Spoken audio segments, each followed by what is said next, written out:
지금 방송에서 제공하는 투자 정보는 투자 판단에 대한 조언입니다. 방송에서 제공하는 주식의 가치, 가격 상승 및 가격 하락에 대해서는 방송사에서 보장하지 않습니다.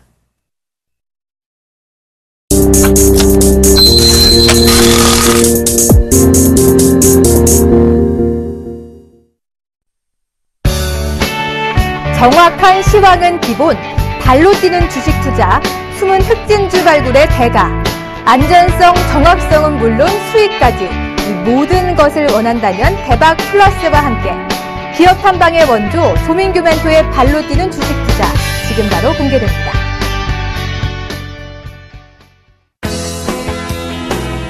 네, 시청자 여러분 안녕하십니까. 대박 플러스 시즌2 수요를 책임지고 있는 조민규 멘토입니다. 두통은 우리 국민이 한 70% 이상 1년에 한 번씩 겪는 아주 흔한 질환이기도 한데요. 그중에서도 긴장성 두통이라는 거는 몸속의 어떤 스트레스라던가 잘못된 자세로 인해 가지고 머리 주변에 근육이 이제 과도하게 긴장하는 현상 때문에 나타나고 합니다. 이럴 때는 머리를 이렇게 좀 마사지를 해주는 것만으로도 어느 정도 좀 통증이 완화될 수 있다고 하니까요. 오늘도 이제 그 시장이나 혹은 주식 때문에 좀 골치가 아프셨던 분들이 계신다고 한다면 잠시 좀 컴퓨터를 꺼놓으시고요. 대박 플러스 시즌2 수요일과 함께 하시면 좋을 것 같습니다. 먼저 포트폴리오 종목 상담 방법부터 알려드리도록 하겠습니다. 예, 서울 전화 02-3153-2611부터 2번, 무료 문자 013-3366-0110, 예, 서울경제TV 홈페이지죠. 예, www.cntv.co.kr, 예, 종목 상담 신청 게시판에다가요. 기법 관련한 궁금한 사항이라던가 보유하고 계신 포트폴리오 전 종목 상담이 필요하신 분들은 주저하지 마시고 많은 연락 주시기 바라겠습니다. 예, 일단 오늘 장에 대한 시장부터 좀 우리가 먼저 살펴봐야 될 텐데요. 지난 추석 연휴 이후에 시장이 상당히 좀 이렇게 지루한 하락의 어떤 패턴을 좀 보여주다가 오늘 이제 다시 한번 2060포인트를 좀 회복하는 모습을 보여주면서 이제 마감을 했습니다. 이번 주 월요일 같은 경우도 마찬가지였었고요. 이번 주 월요일 날 대략적으로 한 2030포인트대를 살짝 이렇게 이탈하는 지수대가 이제 하락을 보였었는데 이제 이틀 정도 지난 흐름이 지나면서 다시 한번 이제 60포인트 정도까지 상승하는 모습을 보였었고요. 그 원인적인 측면을 좀 본다라고 한다면 특히 이제 외국인들의 선물 쪽에서의 어떤 순매수 전환이 상당히 좀 크게 유입이 되면서 시장에 있어서의 어떤 그 우려감이라던가 불확실성을 어느 정도 좀 해소했다, 이런 측면으로 좀 받아들이는 것이 좋으실 것 같습니다. 그래서 그동안 삼성전자와 비롯해서 여러 가지 어떤 환율에 대한 이슈, 그다음에 삼성전자 3분기 실적, 그다음에 대기업들의 어떤 3분기의 실적 우려감들이 시장에 이렇게 공존하다 보니까 지수 자체가 상당히 좀 2000포인트, 한 2030포인트 정도까지 이렇게 단기간에 조정을 좀 받는 모습을 보였었는데요. 이런 부분들은 계속해가지고 제가 방송에서 말씀드렸던 건 단기적인 어떤 수급적인 변화, 그 다음에 계속해가지고 나고 있는 미국의 어떤 금리 인상이라던가, 지금 전체적인 어떤 글로벌 증시 속에서 가장 이슈가 되는 것들이 이제 환율이거든요. 그래서 달러, 그 다음에 엔화, 그 다음에 유로화, 이런 것들이 어떤 좀 복잡한 어떤 그 상관관계들 때문에 지수 자체에 있어서의 어떤 하락보다는 어떤 그런 우려감들이 증시를 좀 이렇게 누르고 있었다라고 좀 보시면 될 것 같습니다. 오늘 같은 경우에는 일단 전일 마감했었던 해외 증시가 좀 이렇게 긍정적인 모습을 보여주는 모습들을 보였었고요. 그리고 오늘 같은 경우에는 또 중국 쪽에서도 추가적인 어떤 금리 인하 가능성이 좀 나타나면서 경기 부양에 대한 의지를 좀 나타내지 않겠느냐, 이런 분위기 때문에 지수가 한 20포인트 가까이 좀 급등하는 모습들을 보였었는데, 이제 전반적으로 이번 주 월요일날 찍었었던 그 2030포인트 정도를 살짝 이탈했었던 그 자리 구간대를 단기적인 어떤 저점으로 좀 보셔도 될 것 같고요. 이제부터는 지수가 이제 약간씩 눌리는 흐름들이 나올 때마다 오히려 이제 조정시 매수 관점으로 좀 접근해 보는 것도 하나의 방법일 수 있겠다라고 좀 보시면 될 것 같습니다. 특히나 이제 달러와 강세 기조 때문에 반대급부적으로 이제 주가가 하락을 했었던 원자재 관련주들을 좀 특징적으로 좀 보시면 좋을 것 같은데요.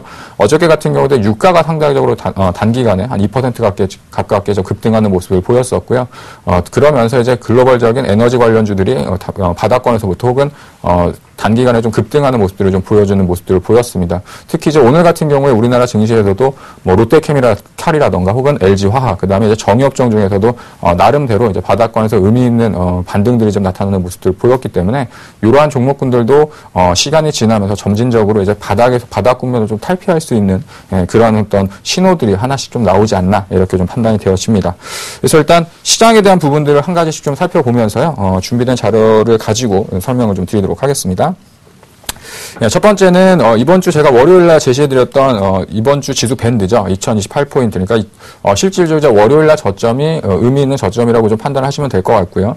그다음에 2051포인트라는 구간대를 넘어서야지만 다시 한번 이제 2060포인트 정도까지 올라갈 수 있는 교두보를 마련할 수 있습니다라고 이제 말씀을 드렸었는데 일단 그 자리대를 이제 오늘 시작하면서부터 갭으로 이렇게 좀 뛰어 넘어가는 모습들을 보였습니다. 그래서 일단 이렇게 되면 월요일날 형성됐었던 단기적인 저점 구간대가 박스권의 이제 하단부를 우리가 확인했다라는 어떤 신뢰를 좀 할 수 있기 때문에 추가적인 하락보다는 이제 박스권에서 얼마 정도의 박스권 상단부를 우리가 좀 확인하면서 갈 것이냐 이렇게 좀 보시면 될 것 같고요.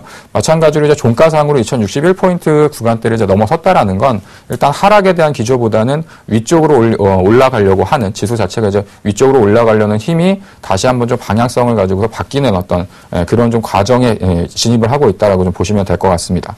그 첫 번째 이유로는 말씀드렸던 것처럼 이제 달러와 강세겠죠. 이런 부분들이 계속해가지고 어떤 우리나라 증시뿐만 아니라 해외 증시에 있어서도 불안감으로 작용했었던 부분들이 있었었는데 이런 부분들이 약간은 조금 소강 구매로 좀 진행되다 보니까 외국인들 같은 경우에서도 선물 쪽에서 계속해가지고 해지성 선물 매도를 이렇게 대규모로 이렇게 취해놓고 있었다가 오늘 같은 경우에 이제 해지를 푸는 거죠. 환매수로 좀 진행을 하면서 지수의 급반등을 좀 이끄는 주체가 되었다고 좀 보시면 될 것 같습니다.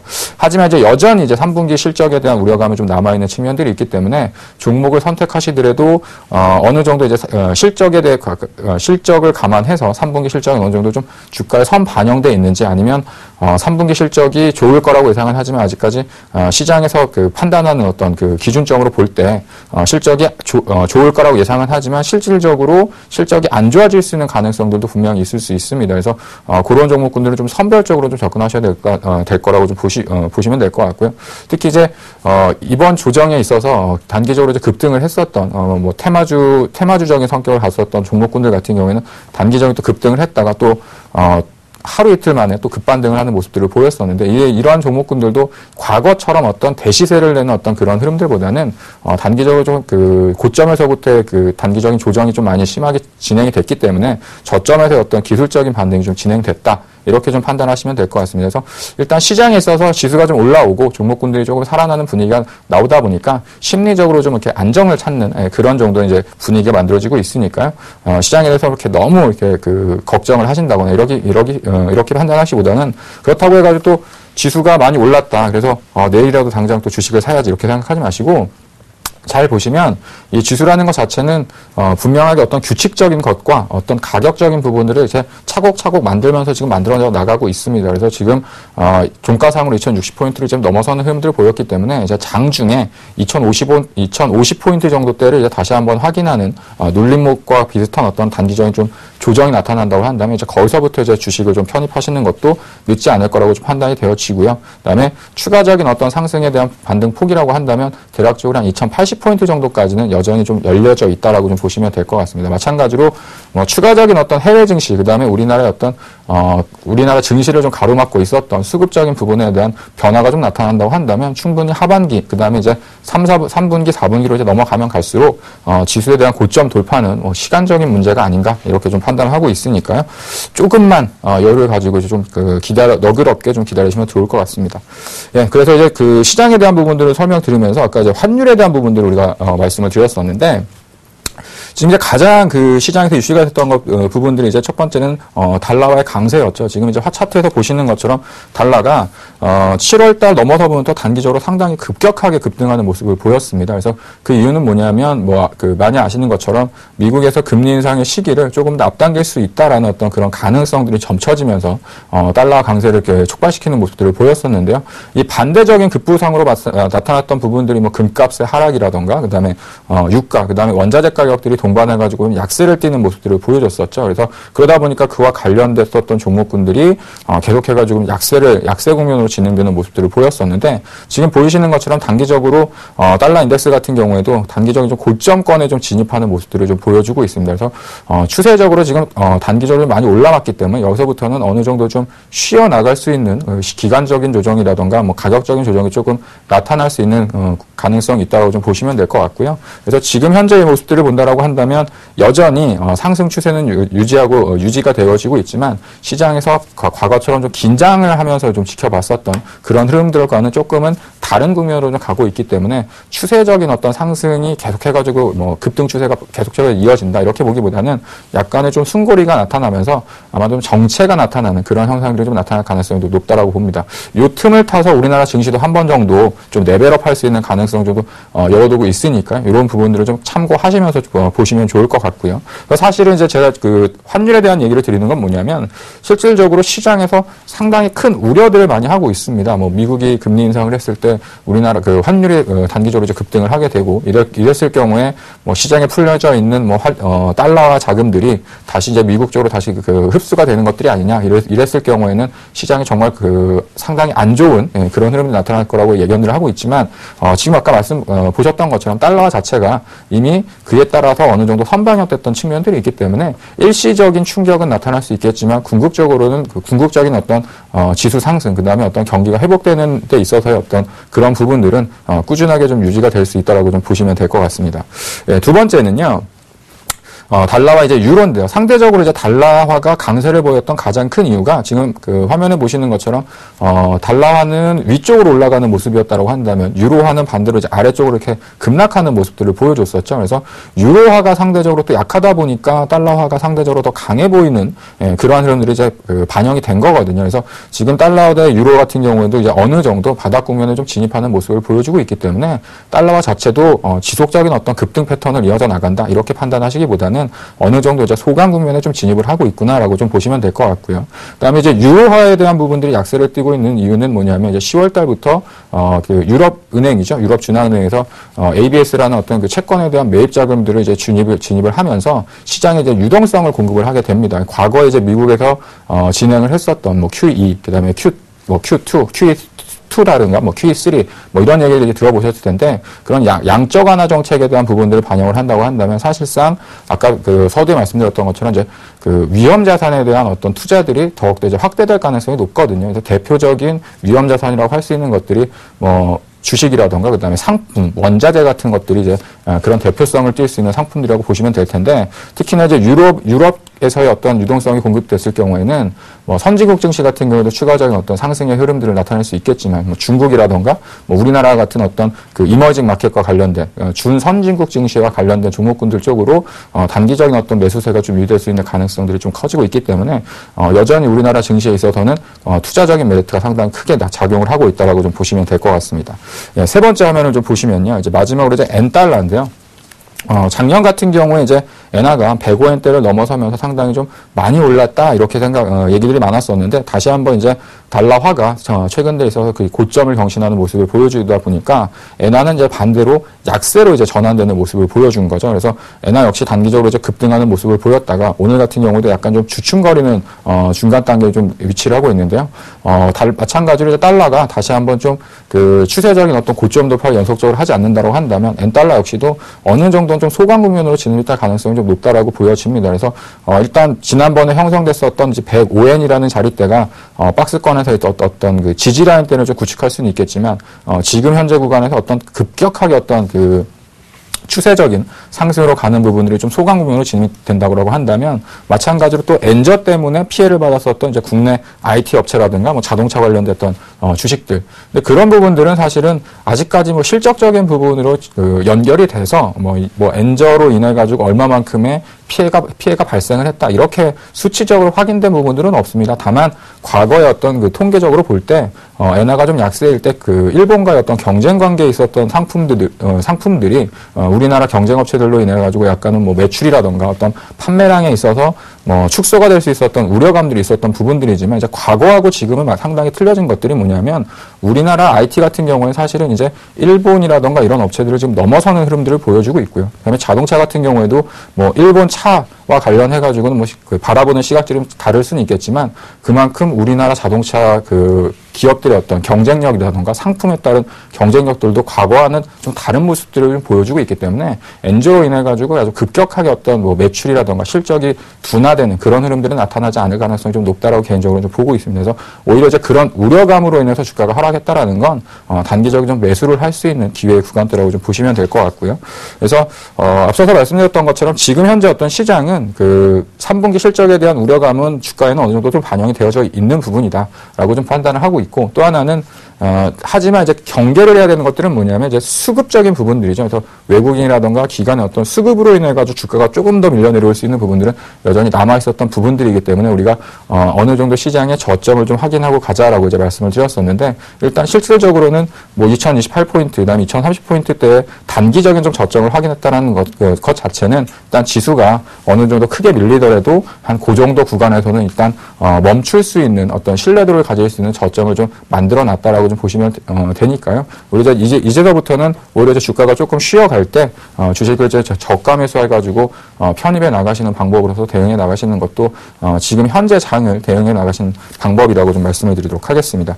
예, 끝으로 이제 그 차트를 보면서 현재 종합주가 지수의 어떤 흐름들을 우리가 좀 살펴보도록 할 텐데요. 지금 이제 차트를 보시면요.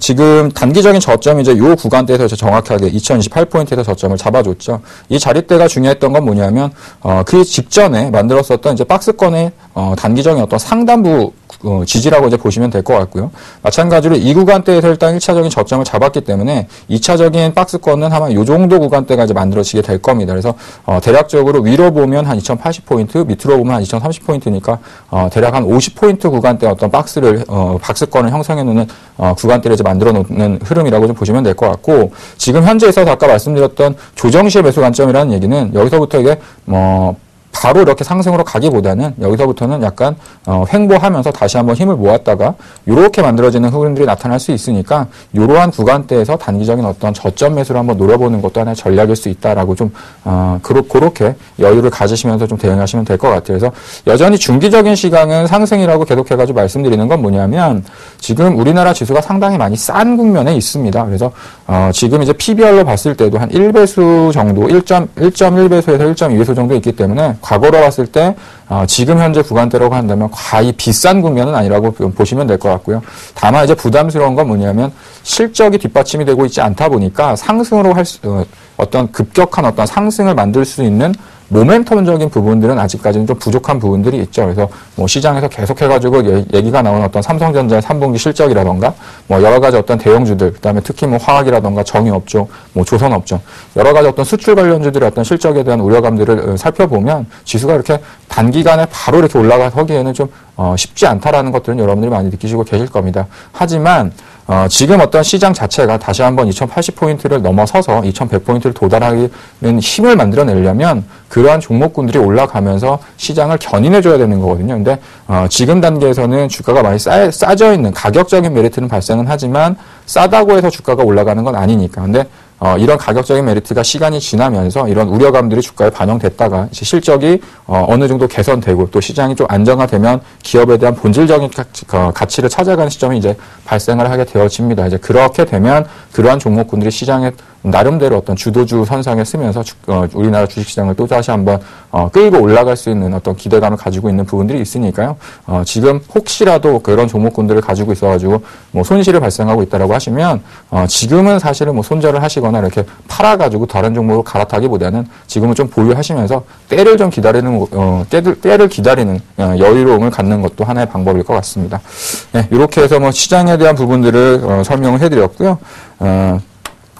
예, 기존에 이제 저희가 방송에서 설명드렸던 포트폴리오 종목군, 어떤 종목군들이 있었었는지 현재 주가 위치 한번 설명드리고 넘어가도록 하겠습니다.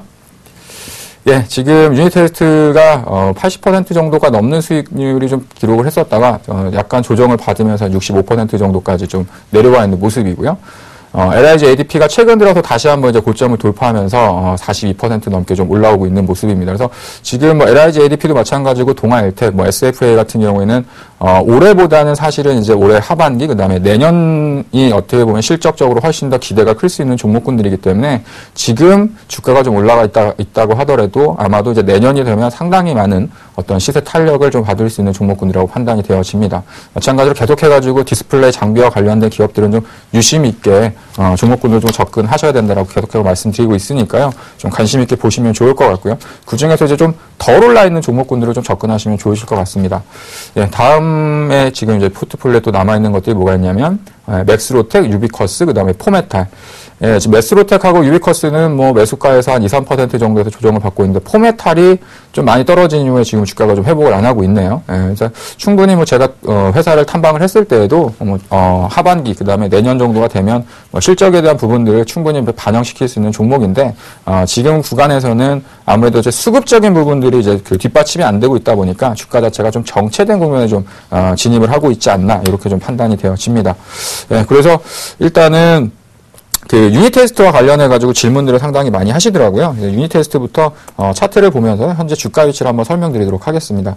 예, 지금 방송에서도 마찬가지로 제가 그 계속해 가지고 몇 번 말씀을 드리면서 목표가를 상향을 해 나가고 있는데요. 지난번에 3,800원 정도까지 주가가 이제 상승을 했다가 최근 들어서 3,200원대까지 이렇게 주가가 좀 단기적으로 쉬어가는 모습을 보여줬었죠.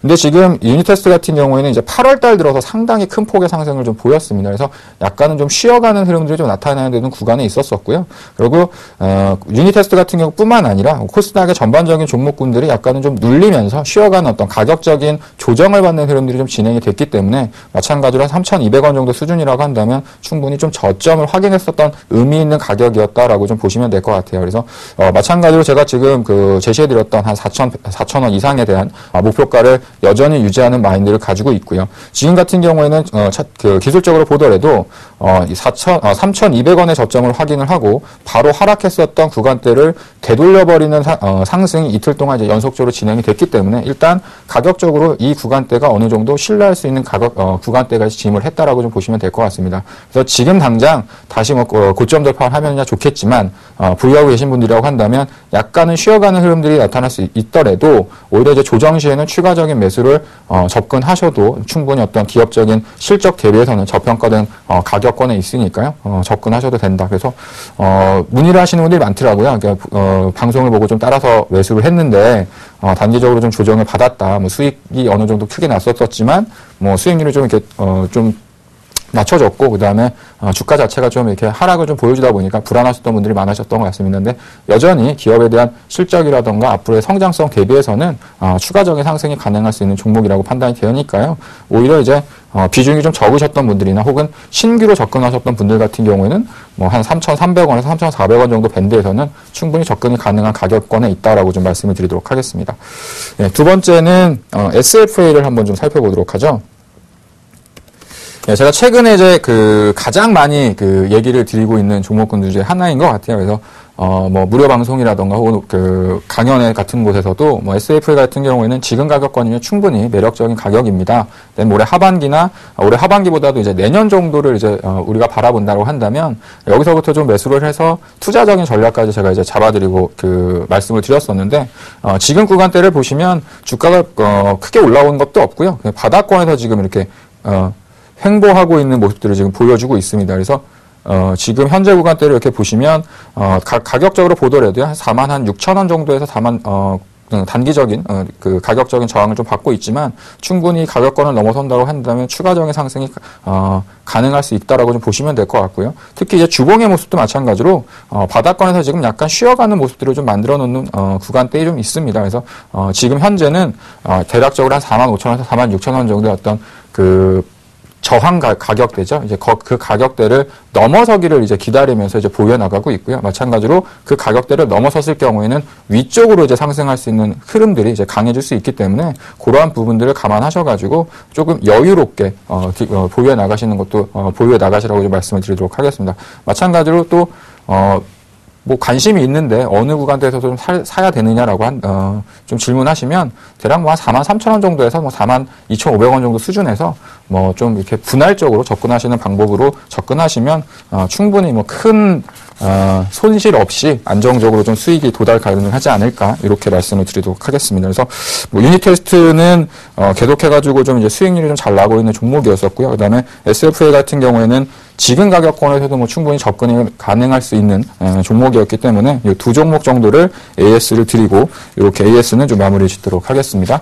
네, 그리고 이제 본격적으로요. 이제 앞으로 좀 우리가 유망 있게 좀 봐야 되는 종목, 제가 이제 탐방을 갔다 오면서 요 종목은 좀 관심 있게 봐도 앞으로 좀 전망과 앞으로 좀 짭짤한 수익이 발생할 수 있는 기업이다라고 했었던 종목을 본격적으로 한번 말씀드리는 시간을 갖도록 하겠습니다.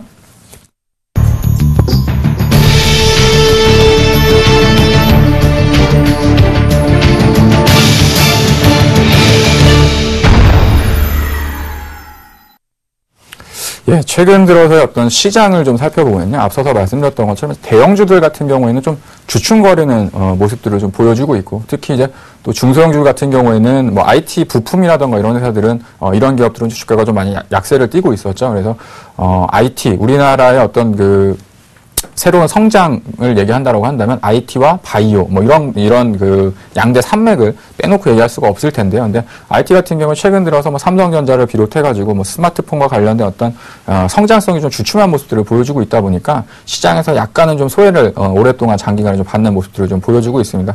마찬가지로 뭐 3분기 실적까지는 어느 정도 확인이 좀 필요한 시점이기 때문에 그런 종목군들 말고 양대 산맥 중에서 다른 한쪽을 가지고 있는 이제 바이오 관련된 기업이라고 하면 기업일 수 있는 종목에 대해서 좀 설명을 해드리도록 할 텐데요.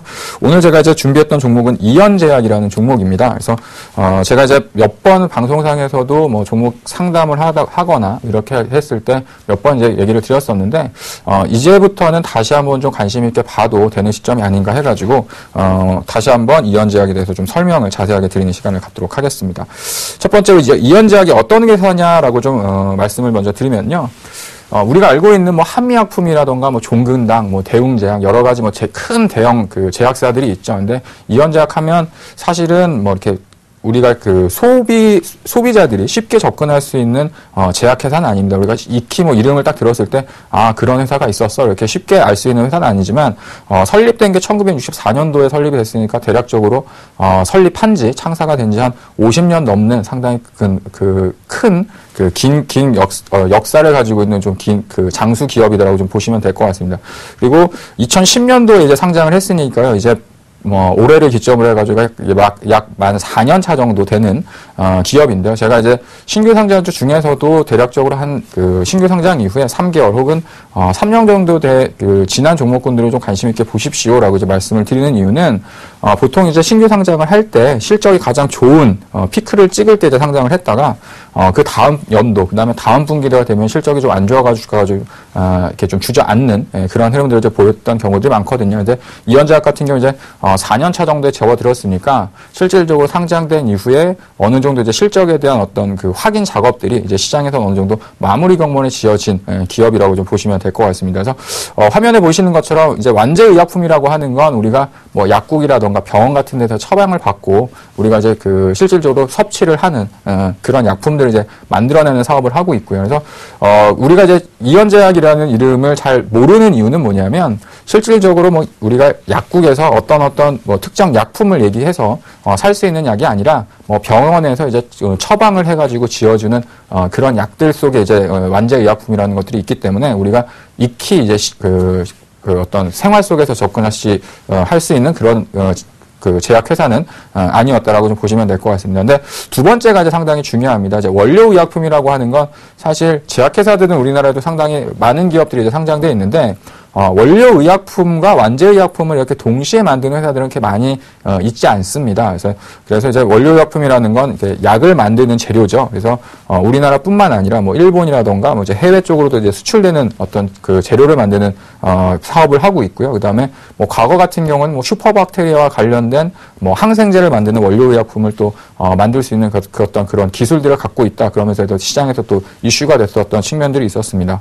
이제 맨 마지막에 있는 것들이 사실은 이제 우리가 좀 주목해야 되는 부분인데요. 진단제라고 하는 의약품을 이제 만들고 있습니다. 그래서 뭐 여러 가지 어떤 진단 의학이 있겠지만 이현제약이 하고 있는 것들은 이제 조영제라고 해서 우리가 실질적으로 CT 촬영이라던가 MRI 촬영을 할 때 섭취를 해가지고 실질적으로 어떤 CT 촬영이나 MRI를 촬영했을 때 좀 잘 나오게끔 하는 섭취하는 약물들이 있죠. 그래서 그런 어떤 진단을 할 수 있는 조영제 시장이 계속해가지고 성장 국면에 있고요. 특히나 이제 우리나라 사회 자체도 고령화 시대로 접어들다 보니까 예전 같은 경우에는 우리가 제약업종을 접근을 할 때 치료 위주의 제약사들을 이렇게 좀 선호하는 모습들을 보였습니다. 그래서 어디가 아프거나 어디 병이 났을 때 어떤 특정 질병들을 치료하는 목적을 가지고 우리가 약을 섭취를 했다라고 한다면 요즘 같은 경우에는 어디가 아플까봐 혹은 더 큰 질병을 막기 위해서 예방적인 차원에서 우리가 진단을 하고 건강검진을 이제 받게 되죠. 그래서 그런 어떤 빈도수라던가 주기들이 이제 많아지고 있고 그런 부분들을 통해 가지고 이제 조영제라는 어떤 그 약품 자체가 상당히 어떤 성장성을 꾸준하게 이렇게 만들어내는 모습들을 보여주고 있습니다. 그래서 국내 이제 조영제 시장에서는 양대 산맥이라고 할 수 있는 이제 외국계에 있는 쉐림이라는 회사가 있고 그다음에 이제 이연제약 같은 경우가 마켓쉐어로는 이제 두 번째 정도 위치를 하고 있는데 충분히 국내 시장 쪽에서도 나름대로의 탁월한 영업력을 가지고 있고요. 그다음에 나름대로 시장 점유율을 가지고 있기 때문에 이런 쪽에 대한 그 뭐 진단 그 의약품에 대한 그 시장 자체가 커지면 커질수록 이연제약에 대한 어떤 매출이라던가 실적이 꾸준하게 이제 성장하는 모습을 보여주게 될 것으로 기대를 하고 있습니다. 예, 그 다음 화면을 좀 보시면 이제 조영제 시장의 그 시장 전망인데요. 계속해가지고 느리지만 꾸준하게 이제 늘어나는 모습들을 보여주고 있습니다. 그래서 실질적으로 이제 회사에서 가장 기대를 하고 있는 건 뭐냐면 CT 같은 경우에는 어떤 특정 질병에 따라 가지고 이제 그 보험이라든가 의료보험이 적용되는 부분들이 있는데 아직까지 이제 MRI 같은 경우에는 완벽하게 그 의료보험이라든가 이런 부분이 적용이 안 되는 부분들이 있더라고요. 그래서 지금 법적으로도 의료보험법을 어느 정도 좀 개정을 해가지고 MRI도 실질적으로 이제 조영제에 대한 어떤 그 가격 혜택, 그다음에 보험에 대한 부분들이 이제 적용이 되게 되면 조영제 시장과 함께 MRI를 검사할 수 있는 시장 자체도 상당 부분 크게 넓혀갈 수 있는 그런 가능성이 좀 크기 때문에 과거 같은 경우에 CT가 CT 촬영을 하는 어떤 그런 부분들이 매출이 컸다라고 한다면 MRI 같은 경우 이제 가격적으로 이제 싸지는 국면이 온다라고 하면 이제 매출 규모가 급격하게 이제 늘어나는 형태로서 이제 진행될 가능성이 높아진다라는 거죠. 아직까지 이제 그런 부분들이 수년 전부터 사실은 이제 얘기가 계속적으로 있었었지만 이제 시간이 지났음에도 불구하고 아직까지는 현실화되고 있지는 않았는데 앞으로 이제 그런 부분들도 추가적으로 이제 성장에 대한 발판을 마련할 수 있는 부분들이 있기 때문에 충분히 조영제 시장에 대한 부분들은 지속적으로 이제 성장할 수 있는 가능성이 좀 커진다라고 좀 보시면 될 것 같아요. 그리고 특히 이제 조영제 같은 경우에는 우리가 선택해가지고 어떤 약을 뭐 구입하고 이런 것들이 아니라 그 검사를 하는 어떤 특정 병원에서 어떤 회사 제품들을 이렇게 사용하면서 이렇게 사용되는 것들이기 때문에 특히나 이제 영업적인 부분들이 상당히 중요하거든요. 그래서 우리나라 시장에서 이미 어느 정도 2위권의 어떤 그 시장 점유율을 차지하고 있는 기업이기 때문에 시장만 좀 확실하게 넓어지는 그 관계가 된다라고 한다면 여전히 조영제 시장의 시장 자체도 성장을 하고 있지만 이연제약과 관련된 시장 성장과 함께 이연제약의 어떤 실질적인 실적도 급격하게 좋아질 수 있는 가능성을 내포하고 있다라고 좀 보시면 될 것 같습니다. 그 다음은요. 매출액인데요. 매출액도 2012년도, 2013년도 때 매출액이 좀 주춤했었던 건 뭐가 있었냐면 그 약가 인하에 대한 부분들이 있었고 뭐 여러 가지 어떤 대형 제약사들로부터 해가지고 리베이트다 해가지고 여러 가지 어떤 이슈들이 몇 가지가 있었었죠. 그래서 이런 부분들 때문에 실적이 조금 주춤하는 모습들을 보였었는데 작년도를 기점으로 해가지고 실적이 점진적으로 좀 올라서는 매출단이 이제 올라서는 모습들을 보여주고 있고요. 그래서 어느 정도 이제 안정된 매출을 꾸준하게 이제 이끌어 나가고 있는 기업이다라고 좀 보시면 될 것 같습니다. 그래서 지금 현재의 어떤 그 실적도 꾸준하게 좀 증가하는 모습들을 보여주고 있고요. 그다음에 특히나 이제 이연제약 같은 경우에는 상장할 당시에 제약 업종 내에서 가장 높은 영업 이익률을 기록했었던 회사라고 이름이 알려졌었던 기업입니다. 그래서 그때 당시 영업 이익률이라는 건 우리가 이제 1,000원만큼 어떤 매출을 발생했을 때 얼마만큼 이제 우리가 마진을 남기느냐, 실질적인 실속 있는 그 수익을 남기느냐의 부분들인데 영업이익률이 제약사 중에서는 가장 높은 쪽에 이제 속하는 흐름들을 보였었고 지금도 마찬가지로 한 20% 이상의 어떤 영업이익률을 유지해 나가고 있는 상당히 고마진에 대한 상품을 만들어내고 있는 모습들을 보여주고 있습니다. 그래서 당연히 매출액이 커진다는 얘기는 이익이 급속도로 이렇게 좋아지는 모습들을 많이 만들어낼 수 있기 때문에 충분히 어떤 그런 부분에 대한 메리트를 좀 보시면 될 것 같고요. 마지막으로 이제 가장 중요한 부분인데 이제 이연제약을 여러분들한테 말씀드리면서 앞에 서두에 이제 바이오와 관련된 기업일 수도 있다라고 이제 말씀을 드렸었죠. 그런 부분들은 뭐냐면 바이로메드라고 하는 신약 개발 업체가 있습니다. 그래서 실질적으로 이연제약 같은 경우 바이로메드의 뭐라고 그럴까요? 개발 비용 자체를 어느 정도 지원을 하고 있고요. 그에 따라 가지고 뭐 판권이라던가 어떤 생산을 할 때 어떤 생산에 대한 어떤 그런 부분들을 이제 공유하는 부분들이 있기 때문에 최근 들어서 어떤 바이로메드 주가도 한 6만 원대까지 단기적으로 좀 올라섰다가 최근 들어서 약간 좀 쉬어가는 모습들을 보여주고 있지만 지금 이제 위쪽에 보이시는 게 이제 바이로메드의 주가고요. 밑에 보이시는 게 이제 이현제약의 주가입니다. 그래서 거의 비슷한 흐름으로 주가가 이제 연동돼 가지고 움직여지는 모습들을 보여주고 있죠. 하지만 이제 바이로메드보다 이현제약을 더 이제 좀 말씀을 드리고 있는 이유는 뭐냐면 이현제약 같은 경우는 일단 지금 현재 구간에서도 회사가 돈을 벌고 있는 영업을 하면서 실질적인 매출과 실적이 꾸준하게 나오고 있는 사업들을 하고 있기 때문에 안정된 어떤 실적을 기반으로 추가적인 어떤 신약에 대한 개발이 이제 완성이 됐을 때 추가적인 어떤 이익에 대한 모멘텀을 크게 작용시킬 수 있다라는 얘기죠. 그래서 안정성과 성장성이라는 어떤 두 가지 토끼를 가지고 있는 기업이라고 좀 보시면 될 것 같고요. 그래서 바이로메드 같은 경우에도 예전 같은 경우에는 8,000원, 뭐 10,000원 했던 주가가 지금 6만 원 정도까지 올랐으니까 상당히 많이 올라와 있지만 지금 현재 어떤 시장에서 바라보는 얘기는 뭐냐면 지금 임상 2상까지 어느 정도 이제 마무리가 됐기 때문에 임상 상상만 되면 실질적으로 신약 개발에 대한 완료가 거의 이제 마무리 지어진다라고 좀 보시면 될 것 같습니다. 그래서 과거에도 이제 신약 개발하는 회사들은 돈이 없는 회사들 같은 경우에는 뭐 임상 1상이 끝나면 다른 쪽에서 어떤 뭐 지분 투자를 받거나 돈을 이렇게 좀 받아가지고 임상 실험이라던가 개발에 대한 부분들을 계속해가지고 영위를 했었던 흐름들을 이게 만들어내는데, 그러니까 바이로메드 같은 경우 이제 이현제약 쪽에서 나름대로 그런 어떤 자금적인 지원이라던가 이런 부분들을 계속해가지고 공유하면서 공동 개발로 이렇게 진행을 해왔던 부분들이 있었고요.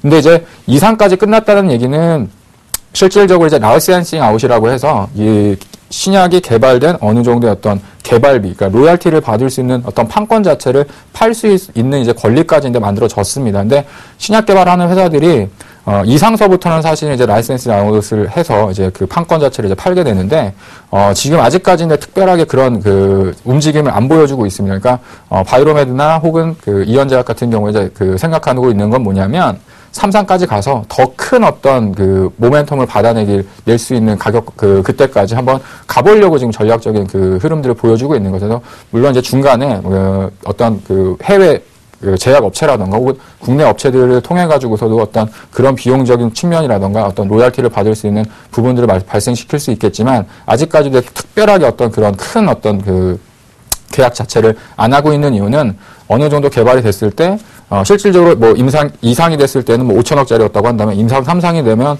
거의 뭐 1조 이상의 어떤 가치를 가질 수 있는 제품들이 상당히 많이 반영이 될 수 있습니다. 그래서 그런 부분들을 어느 정도 좀 노리고 있다라고 좀 보시면 될 것 같아요. 그래서 지금 현재 구간대를 보면 주가가 좀 올랐다가 약간은 좀 쉬어가는 흐름들을 좀 보여줬었는데, 오히려 지금 정도 구간이라면 가격적으로도 충분히 좀 안정적인 저점에 좀 도달하고 있지 않나 이렇게 좀 판단이 되어지고 있고요. 그래서 이현제약에 대한 부분들을 이제 투자 포인트를 간단하게 좀 정리를 하고요. 그 다음에 매수 전략에 대한 부분들을 좀 설명을 해드리도록 하겠습니다. 첫 번째는 이제 완제의약품이라고 하는 것과 원료의약품을 동시에 진행을 하고 있기 때문에 꾸준하고 안정된 성장을 이제 기반으로 해서 이제 회사가 꾸준하게 이제 커가고 있다라는 거죠. 그리고 또 하나는 아까 말씀드렸던 것처럼 고령화 시대로 가면 갈수록 어떤 치료제 시장도 중요하겠지만 우리가 이제 어디가 아픈지 진단할 수 있는 시장들이 급격하게 늘어나고 있는 모습들을 보여주고 있다. 그래서 이런 부분에 대한 어떤 수혜가 될 수 있는 기업이라고 보시면 될 것 같고요. 이제 세 번째로는 이제 바이로메드와 함께 이제 신약 개발을 하는 어떤 공동 개발을 했을 때 진행되는 성과 자체가 다시 한번 이제 주가를 한 번 더 위쪽으로 끌고 올라갈 수 있는 가능성이 좀 크다라고 좀 보시면 될 것 같습니다. 그래서 끝으로 이제 이 전반적인 내용을 정리해 보면 안정된 실적을 바탕으로 해서 뭐 신약에 대한 개발 모멘텀을 가지고 있는 기업. 그래서 신약만을 개발하는 기업들 같은 경우에는 어떤 주가의 변동성이 약간은 좀 크게 뭐 급등을 했다가도 또 급락을 했다 이렇게 어떤 반복적인 모습들을 보여주긴 하는데 뭐 이현제약 같은 경우에는 두 가지 안정성과 성장성을 동시에 가진 기업이라고 좀 보시면 될 것 같아요. 그래서 목표 주가를 먼저 말씀드리고 향후 투자 전략은 차트를 보면서 설명드리도록 하겠습니다. 그래서 시가총액은 한 4,200억 정도. 그래서 오늘 종가상으로 3,450억 원의 시가총액이 이제 끝났는데요. 그래서 목표 주가를 1차적으로 보면 4,200원. 그래서 현재 주가로 했을 때는 대략 한 20% 정도의 추가적인 상승 여력이 나오지 않을까 이렇게 좀 판단을 하고 있습니다. 그래서 지금 현재 주가를 환산했을 때 목표 주가는 32,500원 정도를 제시를 해드리도록 하겠고요. 차트를 보면서 이현제약 현재 주가 위치를 설명드리도록 하겠습니다. 예, 지금 이현제약 같은 경우에는 단기적으로 좀 주가가 많이 올랐다가 대략적으로 한 21,000원에서부터 한 32,000원대까지 한번 크게 상승을 한번 보였습니다. 그리고 나서 약간은 이제 소강 국면으로 좀 진입하는 모습들을 보여주고 있고요. 그래서 가격적인 조정은 어느 정도 이제 마무리되어졌다라는 판단이 되어지고 지금 이제 이 두 번째 저점을 확인하는 구간대까지 눌림목이 좀 형성되어졌다는 좀 판단이 되어집니다. 그래서 매수가는 뭐 지금 이 정도 가격도 충분히 메리트가 있지만 매수가는 한 26,500원 정도로 말씀을 드리도록 하겠고요. 목표가는 32,000원, 그다음에 손절가는 24,000원 정도로 제시를 해드리면서 내일장 정도 구간대 혹은 뭐 내일 당장이 아니더라도 뭐 26,500원 정도 수준이 오는 가격권에서 충분히 접근이 가능한 기업이다라고 설명을 드리도록 하겠습니다. 예, 이렇게 해가지고 뭐 이현제약에 대한 부분 설명은 이 정도까지 마무리하도록 하겠고요. 예, 본격적으로 포트폴리오 종목 상담 시작해 보도록 하겠습니다.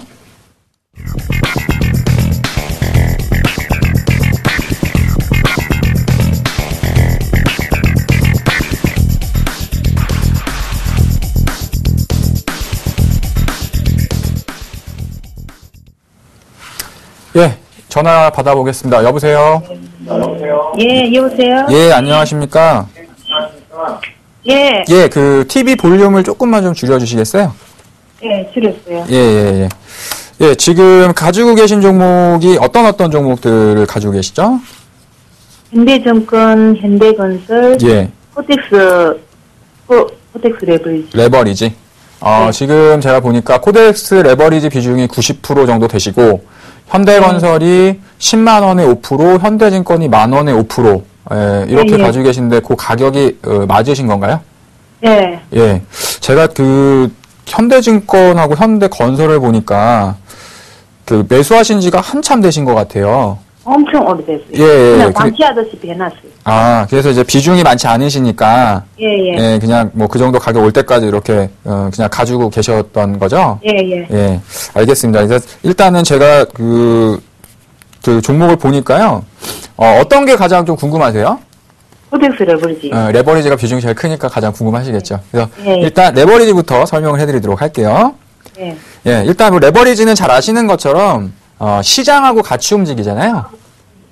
예, 우리 코스피 지수하고 이제 연동해서 움직이는 거니까, 예, 코스피 지수의 흐름을 좀 보시면서 가격적으로 좀 접근하시면 좋을 것 같아요. 그러니까, 레버리지라는 상품을 가격적으로 이제 접근하기보다는 우리가 이제 레버리지는 이제 파생 상품하고 비슷한 거거든요. 예. 그래서 뭐 선물하고 이제 비슷한 개념이라고 좀 보시면 될 텐데, 그래서 지수가 이제 얼마 정도까지 올라오면 요게 이제 그 팔아야 되는 시점이 오는구나 이렇게 좀 판단하시면서 좀 보시면 될 것 같아요. 그래서 제가 일단 그 투자 전략적으로는 그 목표가와 손절가라는 부분들을 제시를 안 해드렸어요. 그러니까 비중 자체가 이제 90% 정도 되시고 지금 뭐 그렇게 아주 높은 가격에 하셔가지고 손실률이 큰 상황은 아닌데. 매매를 하시는 제가 이제 흐름을 보니까 약간은 올라가 있는 상황에서 더 올라갈 거라고 좀 매수를 하시는 것 같아요. 그러니까 레버리지를 하실 때는요, 상황마다 약간 좀 틀릴 수 있는데, 이제 코스피 지수를 한번 보면서 좀 설명해 드릴게요. 그러니까 레버리지 같은 경우에는 코스피 지수가 하락하셨을 때 사는 게 유리합니다. 예, 이해되시나요? 예. 올라갈 때 사시는 것보다는 지수가 많이 떨어졌다라고 하실 때 코스피 지수 그 레버리지를 사시는 게 유리해요. 그러니까 지금 이제 사셨던 가격을 보면 대략적으로 한 2,080포인트 정도 수준 되는 데가 아마 코덱스 레버리지의 가격인 것 같습니다. 그러니까 그 정도가 되면 이제 본전 가격 정도까지 이제 회복이 될 거로 이제 판단이 되어지고요. 근데 충분히 뭐 본전 이상은 갈 거라고 생각을 하고 있으니까 대신에 2,080포인트 정도로 넘어가는 흐름에서는 비중을 약간은 좀 줄이세요. 90% 정도는 좀 많아요. 그러니까 지금 이제 사셨던 가격 자체가 낮은 가격이 아니라 한 그 정도 2,080포인트 정도 되는 수준 정도에서 좀 매수를 하셨기 때문에 90%의 비중보다는 조금 더 낮추시는 게 좀 유리할 수 있다라고 좀 보여지고요.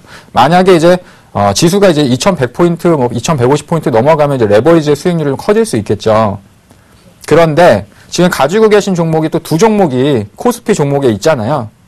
예, 현대증권과 현대건설이 이제 5% 정도 있으니까, 그래서 이제 코덱스 레버리지에서 좀, 어느 정도 이제 현금화가 되시면, 현대건설하고 현대증권도 추가적으로 좀 매수를 하시는 것도 좀 괜찮을 것 같아요. 그래서 마찬가지로 전략 자체는 이제 보유 의견을 말씀드리고 그 코스피 지수 기준으로 볼 때 대략 한 2080포인트에서 2100포인트 정도 근접할 때는 약간 좀 비중을 줄이셨다가 그 비중을 현대증권하고 현대건설 쪽으로 좀 옮기시는 전략으로 말씀을 먼저 드릴게요.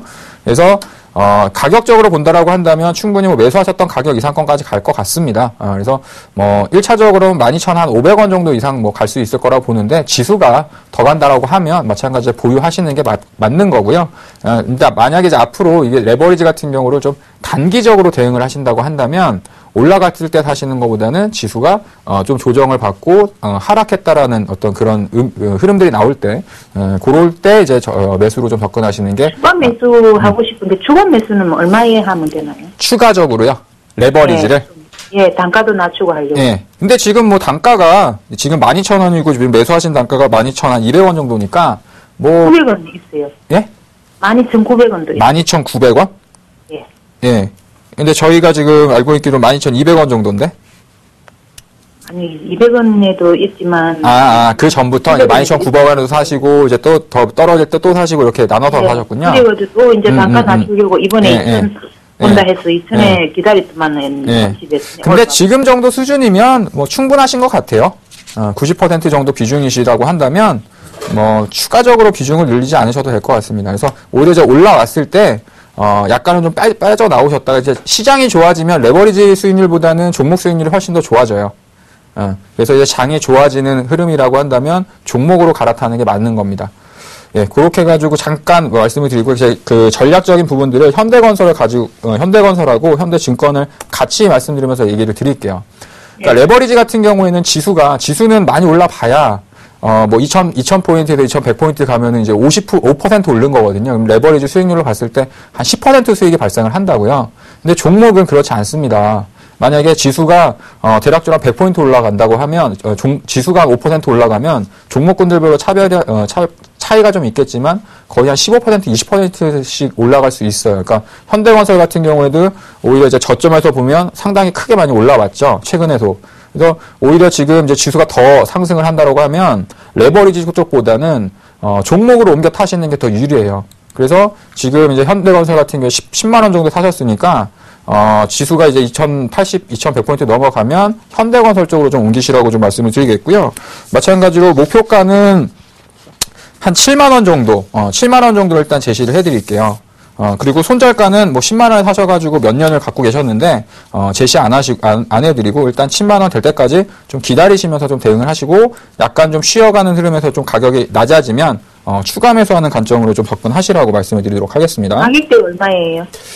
가격적으로 보면 한 62,000원 정도에 근접하면 매수를 하셔도 될 것 같아요. 네, 알겠습니다. 예, 두 번째는 현대증권인데요. 현대증권도 10,000원 정도에 사셨으니까 상당히, 사셔가지고 고생을 좀 많이 하신 것 같아요. 예, 그리고 주가도 막 6,000원 밑에까지 막 떨어지고 막 그랬었는데 어찌됐든 지금까지 들고 오셨다는 게 참 대단하시다는 생각이 듭니다. 현대증권도 마찬가지입니다. 지수가 더 가면 증권주도 마찬가지로 탄력을 받겠죠. 그래서 현재 가지고 있는 비중 5%보다는 레버리지에서 종목으로 좀 옮긴다는 개념으로 좀 접근하시는 게 좋을 것 같고요. 만약에 매수를 하신다고 한다면 한 7,000, 한 2,300원 정도, 그 정도 수준에서 좀 매수를 하시고 대신에 목표가는 한 9,000원 정도로 제가 제시를 좀 해드리도록 할게요.